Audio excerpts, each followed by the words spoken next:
Fine. मला सांगा सगळ्यांना समजतंय, समजायला लागलंय? बर. Okay, online people, please tell me, are the voice and screen clear? All okay now?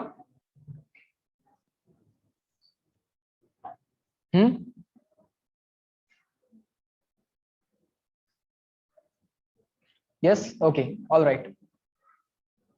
Let everyone join. Within a minute we will start. तोपर्यंत check करा हे तुमचं लिहून झालंय का? Just reply me clear and written. इथपर्यंत झालंय का बघा?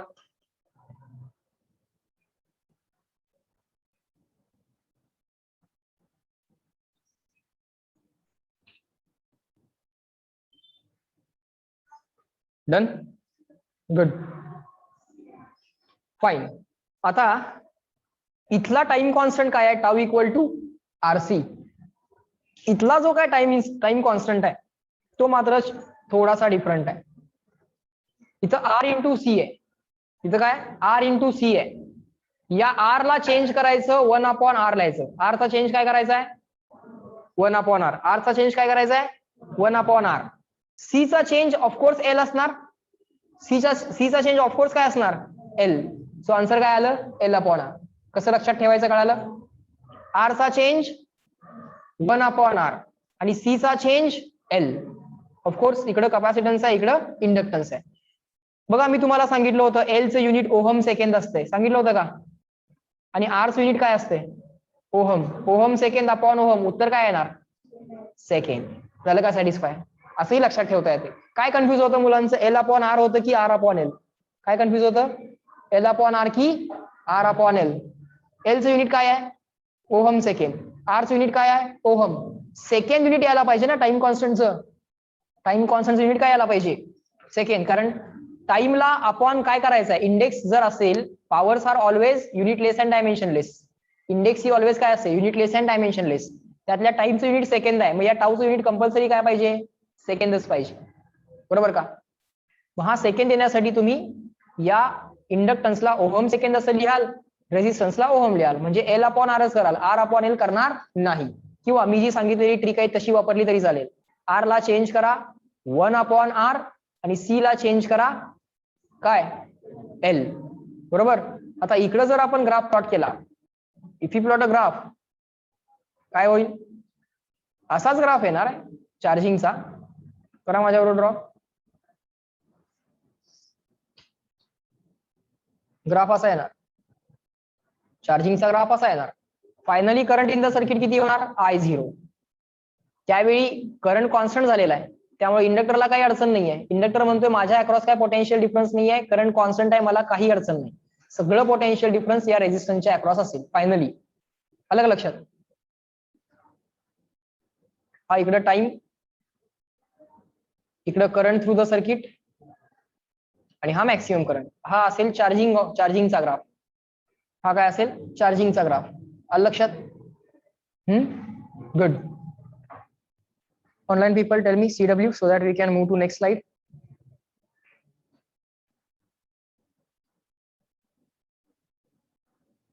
बघा झालं का? गुड. आता हे झालं चार्जिंग ऑफ कॅपॅसिटर सारखं, growth of current in the inductor. आता करूया डिस्चार्जिंग ऑफ कॅपॅसिटर आणि डिस्चार्जिंग ऑफ इंडक्टर. बरोबर. लिहा.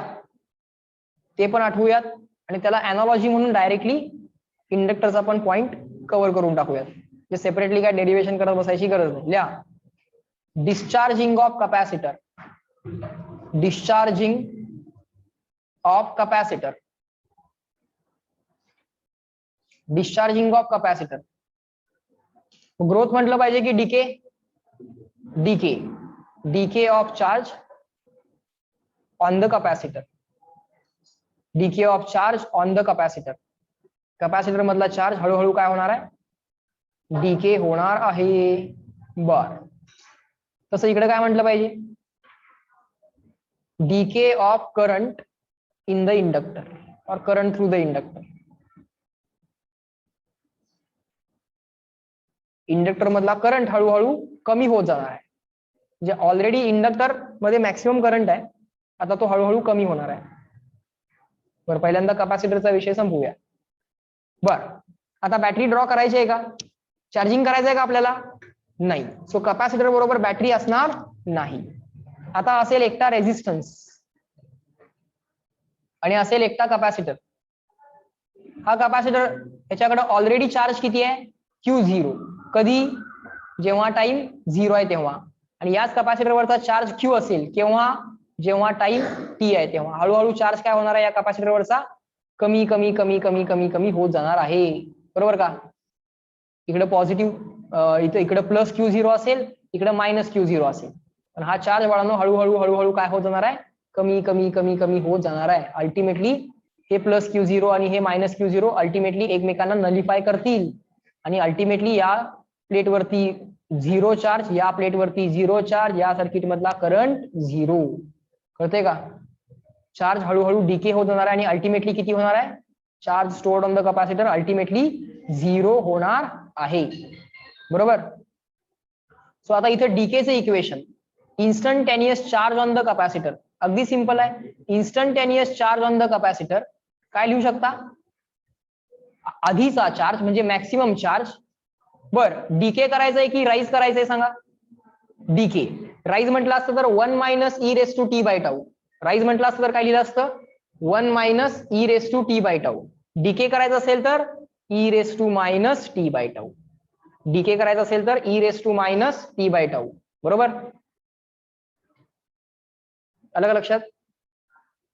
सो आधी या इंडक्टर मध्ये सॉरी आधी या कॅपॅसिटरकडे थोडीशी एनर्जी स्टोर्ड आहे, Q2/2C. बरोबर का.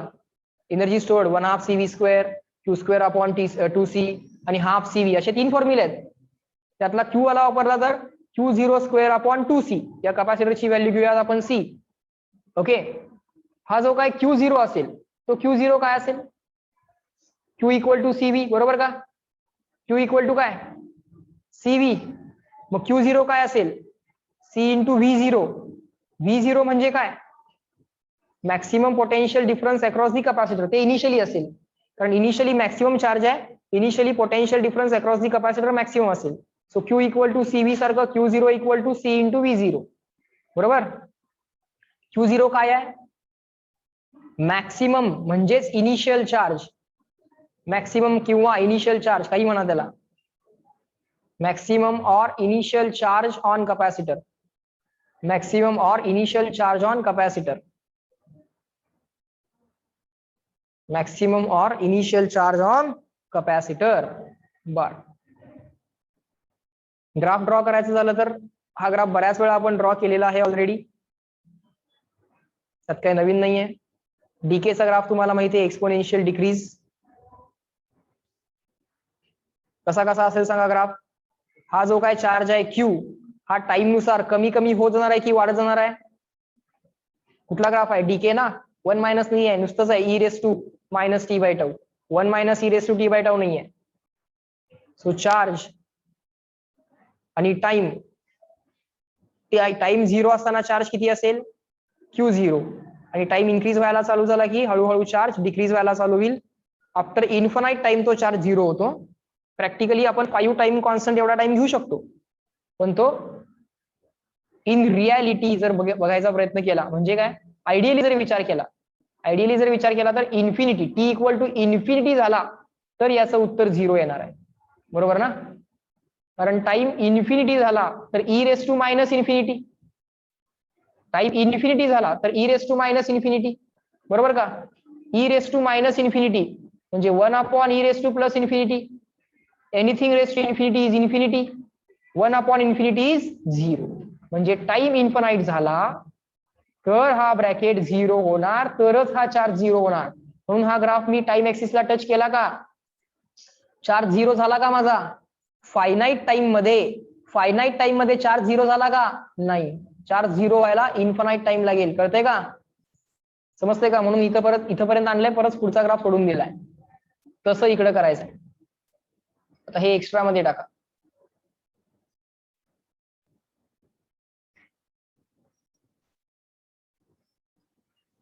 बर, आता इंडक्टर वाला सर्किट काढूया. एक रेझिस्टन्स आहे. आता बॅटरी काढायची नाहीये, करंटचा राईज नाहीये, करंटचा डीके आहे. सो हा इंडक्टर रेझिस्टर वेगवेगळा दिसू दे. हा रेझिस्टर आर हा इंडक्टर एल, ऑलरेडी या इंडक्टरकडे करंट आहे, किती आहे? I0. केव्हा? जेव्हा टाइम 0 आहे तेव्हा, बरोबर, जेव्हा टाइम 0 आहे तेव्हा. आणि इन्स्टंटेनियस करंट आपण I लिहूया.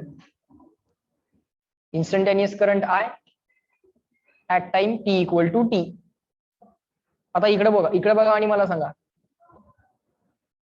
चार्ज Q तसा करंट I, चार्ज Q0 तसं current I0, maximum charge maximum current, e⁻t/τ as it is. बरं, इकडचा टाऊ काय असतोय? RC. इकडचा टाऊ काय असणार? L/R की R/L? L/R. बरोबर. बर, पुढं आता मला सांगा, हा चार्ज होता maximum charge on the capacitor, तो त्याला तुम्हाला गरज पडली तर इफ रिक्वायर्ड C × V0 लिहिता येतो. तसं मला सांगा मॅक्सिमम करंट काय लिहिता येतो गरज पडली तर?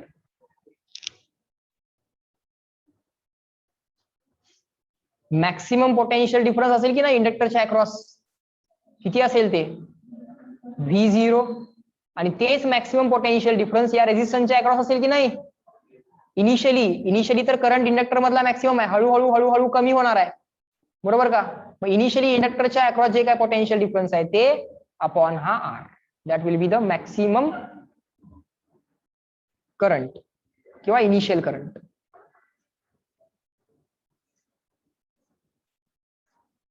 Maximum potential difference across inductor, बरोबर. ग्राफ सेम येणार, ग्राफ सेम येणार, त्याच्यामध्ये काही चेंज नाही. ग्राफ जो येणार आहे तो सेम येणार आहे.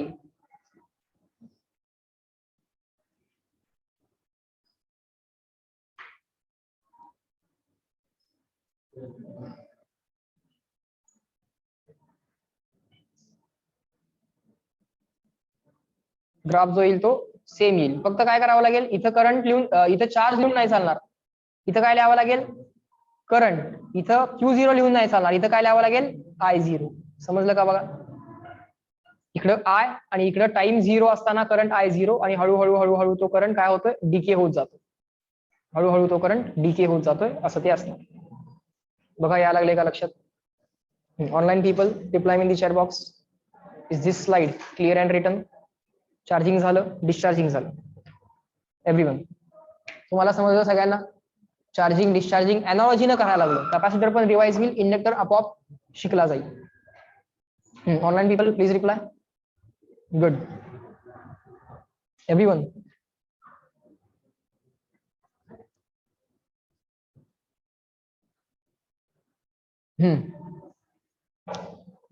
बर, झालं सगळं लिहून?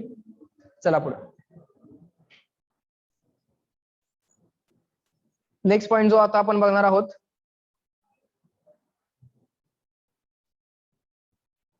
काही क्वेश्चन्स आहेत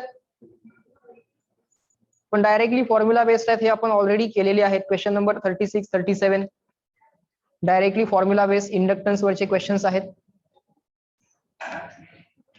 आय थिंक आपण पुढे गेलो याच्या ऑलरेडी. एनर्जी झाला, ग्रोथ झाला, डीके झाला. 48 क्वेश्चन केलाय आपण. ग्रोथ ऑफ करंट झालं, डीके ऑफ करंट झाला. कुठला क्वेश्चन केला होता मगाशी आपण? 47 केला होता. ठीक आहे, आता 48 बघूयात. बघा, क्वेश्चन नंबर 48 सुटतोय का आम्हाला? जसे ग्रोथ वरचे क्वेश्चन्स असतील तसे डीके वाले पण क्वेश्चन्स असतील. बघूयात काय आहे. Question number 48. At time t equal to 0 switch is closed. बर, एक सर्किट दिले आपल्याला, ते पहिल्यांदा सर्किट ड्रॉ करूयात. करा माझ्याबरोबर ड्रॉ. या सर्किट मध्ये एक स्विच पण दिलेला आहे त्यांनी. ठीक आहे, एक स्विच दिलेला आहे. ते केव्हा क्लोज होणार आहे? टाइम इक्वल टू 0 ला क्लोज होणार आहे. बर, तेव्हा सर्किट कंप्लीट होईल, तोपर्यंत सर्किट ओपन आहे. एक रेजिस्टन्स आहे, एक इंडक्टर आहे. रेजिस्टन्स R लिहा, इंडक्टर L लिहा. रेजिस्टन्स R लिहा, इंडक्टर L लिहा.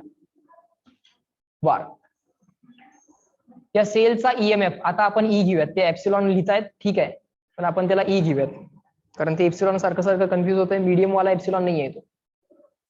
बर, काय विचारले बघूया. After a long time at time t equal to 0 switch is closed. काय केलंय? टी इक्वल टू 0 ला काय केलंय? स्विच क्लोज केली आहे. लिहा, टी इक्वल टू 0 ला स्विच क्लोज केली. ठीक आहे. पुढं, after a long time suddenly the inductance of inductor is made इटा टाइम्स लेसर. बर, आधीचा इंडक्टन्स किती आहे? एल. भरपूर वेळानंतर, आफ्टर लॉंग टाइम भरपूर वेळानंतर हा इंडक्टन्स काय केलाय? चेंज केलाय. L will be changed. काय म्हटले बघा? After a long time the inductance of the inductor is made इटा टाइम्स लेसर. म्हणजे तो काय बनलाय आता? एल चा काय बनलाय? एल अपॉन इटा बनलाय. नंतरचा इंडक्टन्स एल अपॉन इटा. हा आधीचा inductance L1. After long time हा इंडक्टन्स काय बनवलाय? L2. बरोबर. आफ्टर लॉंग टाइम हा इंडक्टन्स काय आहे आता? L2 आहे. तो किती आहे? इटा टाइम्स स्मॉलर, म्हणजे एल अपॉन इटा. नंतरचा इंडक्टन्स चेंज झालाय. बरं, ठीक आहे. पुढं, find out the instantaneous current just after the operation. कुठलं ऑपरेशन केलंय आपण? इंडक्टन्स इमिजिएटली आपण चेंज केला. इंडक्टन्स इमिजिएटली चेंज केल्या असं विचारलंय. लिहा पुढं, find out instantaneous, just keep on writing, find out instantaneous current just after operation. म्हणजे काय? just after changing the value of inductance. just after changing the value of inductance. just after changing the value of inductance. इंडक्टन्सची value change केल्या circuit मधला instantaneous current काय असेल असं त्यांनी विचारलंय. बरोबर. मला सांगा, इंडक्टर मधला करंट चेंज झाला की इंडक्टरला राग येतो की नाही? पण इंडक्टन्स चेंज केला तर बेसिक इंडक्टरला कशाचा राग येतो? Why does inductor gets angry? त्याला करंट चेंज नको आहे की चेंज इन मॅग्नेटिक फ्लक्स नको आहेत? बेसिक काय आहे? चेंज इन मॅग्नेटिक फ्लक्स नको आहेत. बरोबर का? सो लिहा, एक नोट लिहा. काय लिहा? एक नोट लिहा. बघा, दी इन्स्टंटेनियस असं लिहूयात. The inductor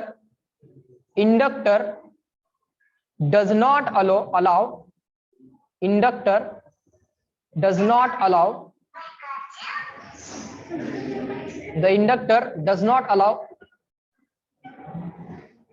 sudden change in flux.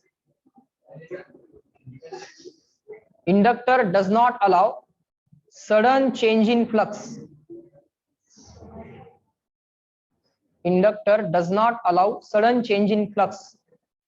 म्हणजे इंडक्टर चेंज व्हायच्या आधीचे नंबर ऑफ फ्लक्स जे होते ते is equal to inductance change झाल्यानंतर जे फ्लक्स होते ते. बरोबर. आता इंडक्टरशी असोसिएटेड फ्लक्स काय शिकवलेत मी तुम्हाला? Phi equal to L into I. आठवत आहे का? Phi equal to L into I, phi proportional to I and phi equal to L into I. बरोबर का? सो आधीचे फ्लक्स L1 I1, नंतरचे फ्लक्स बोला L2 I2. नंतरचा करंट विचारलाय ना, जस्ट आफ्टर दी ऑपरेशन. हा इंडक्टन्स चेंज केल्या current किती तयार होईल असं विचारलंय. ठीक आहे, व्हॅल्यूज टाका इथं. L1 ची व्हॅल्यू L टाका. I1 ची व्हॅल्यू काढावी लागेल ना आपल्याला विचारले I2 ची व्हॅल्यू. बर, त्यासाठी I1 काढावा लागेल. L2 किती दिलाय? नंतरच्या केसमध्ये L2 किती आहे? एल अपॉन इटा आहे. करंट I2 कॅल्क्युलेट करायचा आहे. एल ला एल कॅन्सल. सो I2 ची व्हॅल्यू किती आली? इटा मल्टीप्लाइड बाय I1. अशी तुमची आली I2 ची व्हॅल्यू. नंतरचा करंट, हाच करंट आपल्याला विचारलाय. आता बाळांनो मला सांगा, हा करंट जर आम्हाला कॅल्क्युलेट करायचा असेल तर I1 इनिशियल करंट तर माहित पाहिजे की नाही? सो ही स्विच टी इक्वल टू 0 ला क्लोज झाली आहे आणि बराच वेळ हे सर्किट चालू होतं ना, बराच वेळ हे जर सर्किट चालू असेल, बघा बराच वेळ हे जर सर्किट चालू असेल आणि आता अचानकपणे येऊन आम्ही हा इंडक्टन्स बदलला, बरोबर, मग जोपर्यंत हे सर्किट चालू होतं, जोपर्यंत हे सर्किट चालू होतं तोपर्यंत जेव्हा स्विच क्लोज केली आहे, स्विच क्लोज केल्या केल्या हळूहळू या सर्किटमध्ये करंट बिल्डअप व्हायला चालू होणार. बोला येस नो, मोठ्याने बोला येस नो. करंट बिल्डअप व्हायला चालू झाला, मॅक्सिमम करंट झालेला असणार आहे, करंट स्टेबल झालेला असणार आहे, करंट स्टेबल झालेला आहे, सगळं सर्किट व्यवस्थित चालू आहे. After long time current stable होईल की नाही, करंट कॉन्स्टंट होईल. तो कॉन्स्टंट करंट किती असणार आहे, तो कॉन्स्टंट करंट म्हणजे रेझिस्टन्स मधला करंट काढला तरी चालतो. मग रेझिस्टन्स मधला करंट कसा काढणार, जेव्हा करंट कॉन्स्टंट आहे तेव्हा इंडक्टरच्या अक्रॉस पोटेन्शियल डिफरन्स येणार नाही. सगळ्याच्या सगळा पोटेन्शियल डिफरन्स बॅटरीचा कुणाच्या अक्रॉस असेल, रेझिस्टन्सच्या. मग त्यावेळी सर्किट मधला करंट किती असेल, आफ्टर लॉंग टाइम करंट किती असेल सर्किट मधला, रेझिस्टन्सच्या अक्रॉसचा पोटेन्शियल डिफरन्स अपॉन रेझिस्टन्स. किती असेल तो रेझिस्टन्सच्या अक्रॉसचा करंट, ई अपॉन आर. समजतंय का, आफ्टर लॉंग टाइम जोपर्यंत करंट चेंज व्हायला लागलाय, बघा समजून घ्या, जोपर्यंत करंट चेंज व्हायला लागलाय तोपर्यंत इंडक्टरच्या अक्रॉस पोटेन्शियल डिफरन्स आहे. जेव्हा करंट चेंज व्हायचा बंद झाला तेव्हा इंडक्टरला काही राग येणार आहे का, नाही. सो इंडक्टरच्या अक्रॉस पोटेन्शियल डिफरन्स 0. सो तेव्हा हा सगळा ईएमएफ कुणाच्या अक्रॉस असेल, रेझिस्टन्सच्या. तेव्हा मॅक्सिमम पॉसिबल करंट आहे ना, तोच तर करंट आहे इथं I1. किती असणार तो करंट, ई अपॉन आर. समजलं का, समजलं का, ई अपॉन आर. हा कॉन्स्टंट करंट चाललाय, इंडक्टन्स आधीचा आहे L1, कॉन्स्टंट करंट आहे I1, इंडक्टर मधले फ्लक्स आहेत ∅1. अचानकपणे येऊन तुम्ही इंडक्टर बदलताय, inductor sudden change in flux allow कधीच करणार नाही, inductor sudden change in flux allow कधीच करणार नाही. त्यामुळं ते फ्लक्स काय असले पाहिजेत, सेम असले पाहिजे. जरी तुम्ही इंडक्टर बदलला तर इंडक्टर करंट चेंज करेल आणि L×I ही मल्टिप्लिकेशन म्हणजे फाय कॉन्स्टंट ठेवेल. आधी करंट होता कॉन्स्टंट, इंडक्टन्स कॉन्स्टंट होता, अचानकपणे तुम्ही इंडक्टन्स बदलताय तर करंट पण सडनली चेंज होईल, पण sudden change in flux allow केले जात नाही, लक्षात घ्या. समजलं, इंडक्टरची ही प्रॉपर्टी आहे काय, inductor does not allow sudden change in current, sudden change in flux, sudden change in flux allow केले जाणार नाही आहेत. Ultimately sudden change in flux allow केले जात नाहीत, हे कायम लक्षात घ्या. 0 टाइम मध्ये फ्लक्स चेंज झाले असं होत नाही, ग्रॅज्युअली होणार, ग्रॅज्युअली हे फ्लक्स सुद्धा चेंज होणार, पण sudden change in flux 0 time मध्ये चेंज इन फ्लक्स अलाउड नाहीये. आलं का लक्षात. सो हा क्वेश्चन समजला, चेक करा त्यांचं उत्तर आपलं उत्तर सेम आहे का, eta into e upon R असा करंट असेल. आलंय त्यांचं उत्तर, आपलं उत्तर सेम आलंय. Online people reply me chat box clear and written. झाला का बघा question number 48. Everyone please reply.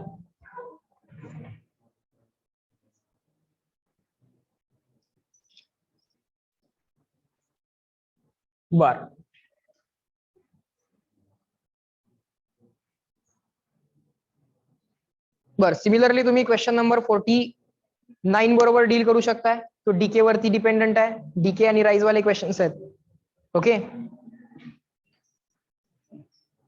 Question number 49 एकदा थोडासा वेळ काढून वाचून घ्या आणि समजून घ्या. सिमिलर कॉन्सेप्ट वरती क्वेश्चन्स आहे. आता पुढचा पॉइंट लिहा, पुढचा पॉइंट लिहा, इंडक्टर्स इन सिरीज आणि इंडक्टर्स इन पॅरलल. लिहा, इंडक्टर्स इन सिरीज, जसं कॅपॅसिटर्स इन सिरीज शिकलोय आपण, रेझिस्टन्स इन सिरीज शिकलोय, तसं आता inductors in series, inductors in series,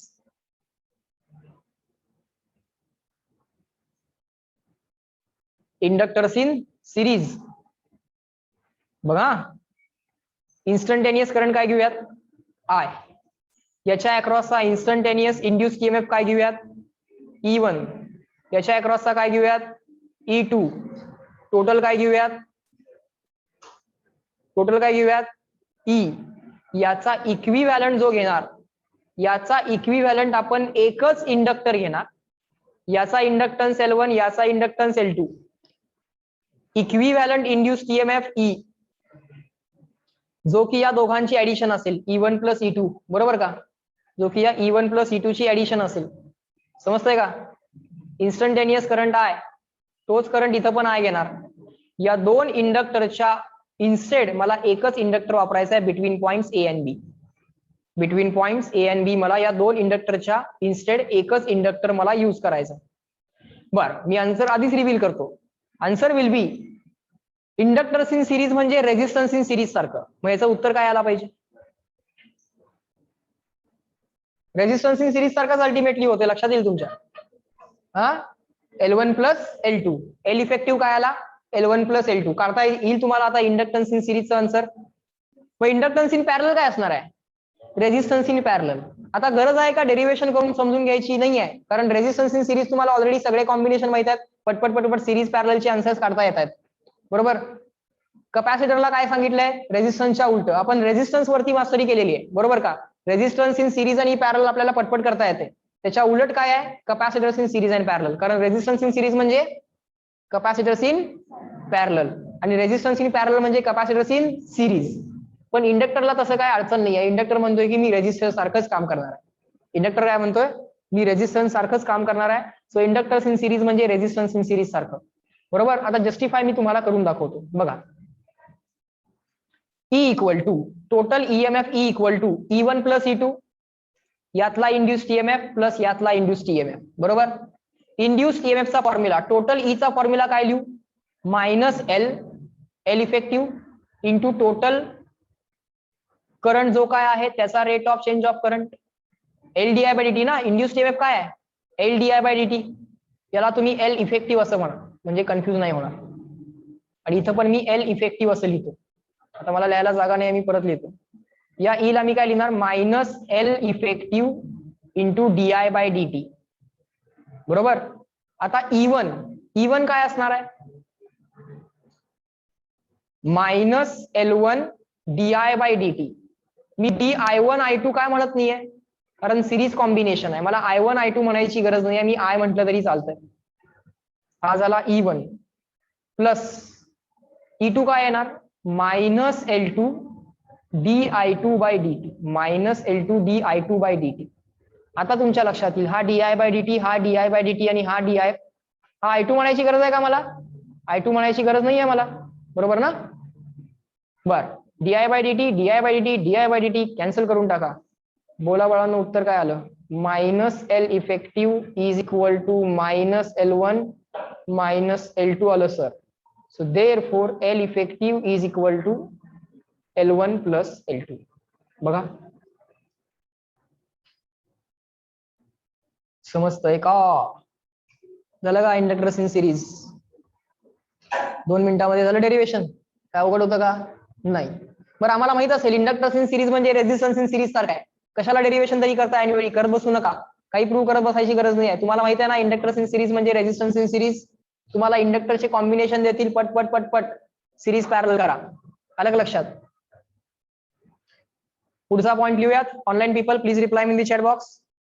clear and written. ही स्लाइड लिहून झाली का? लिहून झाली की सांगा, पुढे जाऊयात. इंडक्टर्स इन सिरीज म्हणजेच बाळांनो रेझिस्टन्स इन सिरीज. काही वेगळं करायचं नाही आहे, म्हणजे काय नवीन नाही शिकलो, ऍज इट इज आहे. फक्त एक डेरिव्हेशनची मेथड तुम्हाला दाखवली, बरोबर. I1 I2 आणि I3 असं काय म्हणायची गरज आहे का? नाही. सिरीज कॉम्बिनेशन आहे, हे सगळे सेम असतील, बरोबर. पुढं इंडक्टर्स इन पॅरलल जाऊया का? पुढं लिहा inductors in parallel. Inductors in parallel उत्तर माहिती आहे आपल्याला. 1/L effective is equal to 1/L1 plus 1/L2 असं होणार आहे.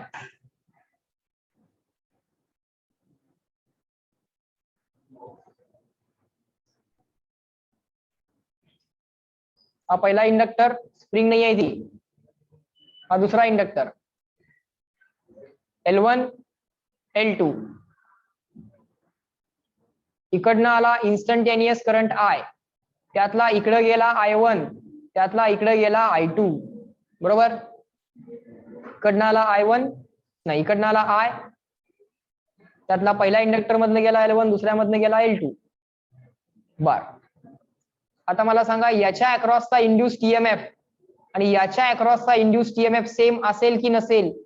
ही लोक पॅरलल मध्ये आहेत, ते काय असतील? सेम असतील, बरोबर, कारण ही लोक पॅरलल मध्ये आहेत. बेरीज कुणाची होणार? ईएमएफ ची की करंटची? करंटची, बरोबर का? याचा इक्विव्हॅलंट आपण एकच इंडक्टर काढणार. पॉइंट ए आणि पॉइंट बी मध्ये आपण बाळांनो एकच इक्विव्हॅलंट इंडक्टन्स काढायचा. पॉइंट ए आणि पॉइंट बी मध्ये एकच इक्विव्हॅलंट इंडक्टन्स आपण काढूया, त्याला एल म्हणूया. हा E1 E2 म्हणायची गरज नाही, हे आपल्याला कळालंय. इथं शेजारी लिहून टाकूया E1 इक्वल टू E2 आणि इक्वल टू E. या डायग्रामच्या शेजारी लिहू E1 equals E2 equals E. हा जो काय करंट आहे, टोटल करंट आहे, तो इफेक्टिव्ह इंडक्टन्स मधनं जाणार टोटल करंट आहे, बरोबर. हे एक इक्वेशन ऍप्लिकेबल आहेच. दुसरं इक्वेशन जे ऍप्लिकेबल आहे ते असं आहे, I equal to I1 plus I2. I equal to I1 plus I2. हे एक दुसरं इक्वेशन ऍप्लिकेबल आहे. पण आपल्याकडं DI बाय DT असे इक्वेशन्स आहेत ना, LDI बाय DT, म्हणजे आपल्याला DI चे रिलेशन्स क्रिएट केले पाहिजेत. आपल्याला कुठले रिलेशन्स क्रिएट केले पाहिजेत? DI चे. मग इथं जो काय चेंज इन करंट होणार त्यातला थोडा चेंज इथं अपियर होणार, थोडा चेंज इथं अपियर होणार. सो म्हणून DI is equal to DI1 plus DI2 असं करून तिसरं इक्वेशन क्रिएट करा. केलं का? 3 इक्वेशन झाले. आता पुढे म्हणा. आता आपण काही DI चा विचार करूयात. पहिल्यांदा DI कॅल्क्युलेट करू, मग DI1 कॅल्क्युलेट करू, मग DI2 कॅल्क्युलेट करू. इथं लिहा E is equal to minus LDI by DT, म्हणजे minus L effective into DI by DT. Minus L effective into DI by DT. इथं इक्विव्हॅलंटला पहिल्यांदा यूज केला. सो DI चं उत्तर किती आलं तेवढं फक्त मला सांगा. किती येत आहे? Minus E into DT upon L effective. बघा एकदा चेक करा, DI चं उत्तर असं येतंय का? व्हेरीफाय करा, तुम्ही स्वतः व्हेरीफाय करा. DI कॅल्क्युलेट करून झाला सर. आता DI1 कॅल्क्युलेट करावा लागणार आहे आणि मग DI2 कॅल्क्युलेट करावा लागणार आहे. बर, तसं आता E1 म्हणजे पण ईच आहे ना. पहिल्यांदा लिहा E1, पण नंतर लिहा त्याला इक्वल टू E. हा, E1 किती असणार? Minus LDI by DT. Minus LDI by DT. पण इथं L1 आणि I1 येणार की नाही? L1 आणि I1 येणार, समजतंय का? यातनं DI1 ची व्हॅल्यू काढा.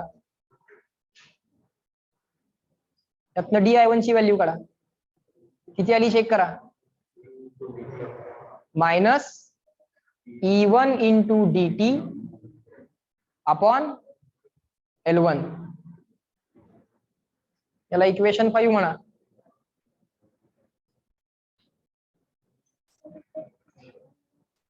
E1 ला E लिहिलं तर चालतंय, म्हणजे E1 ची गरज नाही आहे. लिहू नका E1, लिहू नका E लिहा त्याला, फक्त E लिहा, करेक्ट आहे. त्या E1 ला आपण E लिहिणार आहोत. बर, पुढचं इथं लिहूयात. पुढचं जे काय आहे ते इथं लिहूयात. डायरेक्टली सांगता येईल का DI2 काय येईल? Minus E into DT upon L2. Minus E into DT upon L2. तरी पण एकदा करूयात. हा, E2 equal to E equal to LDI by DT, म्हणजे minus L2 DI2 by DT असं ते होणार. आणि याच्यावरनं DI2 कॅल्क्युलेट करा. DI2 जो येणार हा मायनस गेला राईटला, मायनस E DT मायनस गेला लेफ्टला, DT गेला लेफ्टला, आणि हा L2 गेला डिवाइड करायला. Call it as equation number 6. आता तुमच्याकडे DI1 आहे, DI2 पण आहे आणि DI पण आहे. हे सगळं तुम्हाला बॅक सबस्टिट्यूट करावं लागेल. Okay, so equation 4, 5 and 6.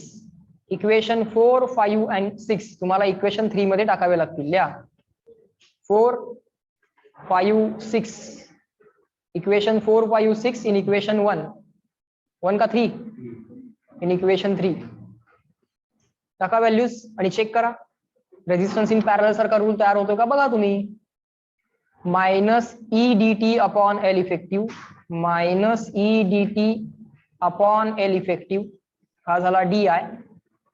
D I one काय आहे बघा, डी आय वन आहे मायनस एल वन नाही, डी आय वन आहे minus E D T upon L one, minus E D T upon L one, bracket complete करा, plus sign टाका. D I two किती आलाय बघा, डी आय टू आलाय minus E D T upon L to.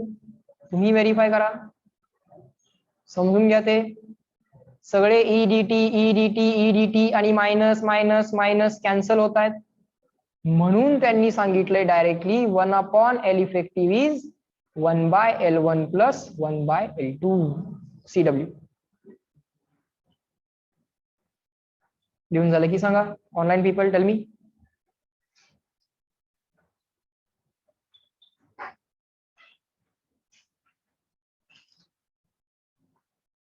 Once done reply मी. झालं की सांगा. Resistance inductors in parallel prove केलं आपण. प्रूफ समजलं तुमचं, तुम्हाला लॉजिक लक्षात आलं, प्रूफचं लॉजिक लक्षात आलं. करंटची ऍडिशन केली बरोबर, पण एक्झॅक्टली करंट नाही आहे तुमच्याकडे, चेंज इन करंट आहे, DI आहेत, मग DI ची ऍडिशन बरोबर का. बरं, हा रूल तुम्हाला कुणी प्रूव्ह करायला विचारणार नाहीये बोर्डामध्ये, हे डेरिव्हेशन्स नाहीये, ते विचारत नाही तुम्हाला प्रूव्ह करायला वगैरे. तर तुम्हाला फक्त हा फॉर्म्युलाच लक्षात ठेवणं अल्टिमेटली इम्पॉर्टंट आहे. पण जरा लॉजिक व्हेरीफाय करून घेतलं आपण, लॉजिक पण आपण व्हेरीफाय करून घेतलं. सो हे झाले इंडक्टर्स इन सिरीज आणि inductors in parallel. Okay, inductors in series झालं, इंडक्टर्स इन पॅरलल झालं. आता एलसी ऑसिलेटर आणि ट्रान्सफॉर्मर एवढा एक पॉइंट फक्त राहतोय, एलसी ऑसिलेटर आणि transformer. Okay, applications of EMI मधले बाकीचे ऍप्लिकेशन्स नाही बघितले तरी चालतात. मोटर, जनरेटर, हे सगळ्या गोष्टी सेपरेटली क्वेश्चन्स मधनं सॉल्व्ह करून दिल्या जातात, त्यामुळे त्याची काही काळजी करायची गरज नाही. जनरेटर वगैरे आपण ऑलरेडी बघितलेलं आहे. ओके, त्यामुळे ऍप्लिकेशन्स ऑफ EMI मधला मेन पॉईंट जो यातला आपला अजून कव्हर्ड नाहीये तो आहे ट्रान्सफॉर्मर. ट्रान्सफॉर्मर आणि त्याचे ऍप्लिकेशन्स आणि ट्रान्सफॉर्मर कसा वर्क होतो. प्रत्येक चौकात एक ट्रान्सफॉर्मर असतो, माहितीये का तुम्हाला, असतो ना, असतो का नाही. हा, का असतो तो, सर लाईट बिल यायला पाहिजे की म्हणून असतो. का असतो, तुमचं लाईट बिल यावं म्हणून असतो का. होय, बर, मग तो जो काय ट्रान्सफॉर्मर आहे तो नक्की तिथं का लावलाय. मग ट्रान्सफॉर्मर खराब का होतो, लाईट जाते ना ट्रान्सफॉर्मर गेला की. बरोबर पावसाळ्यात रात्री एक मोठा आवाज येतो का नाही, येतो का नाही. एक तर पाऊस पडतोय, त्यात रात्र आहे आणि एक चौकात मोठा आवाज येतोय, म्हणजे त्या ट्रान्सफॉर्मरचं काहीतरी बिघडलेलं आहे.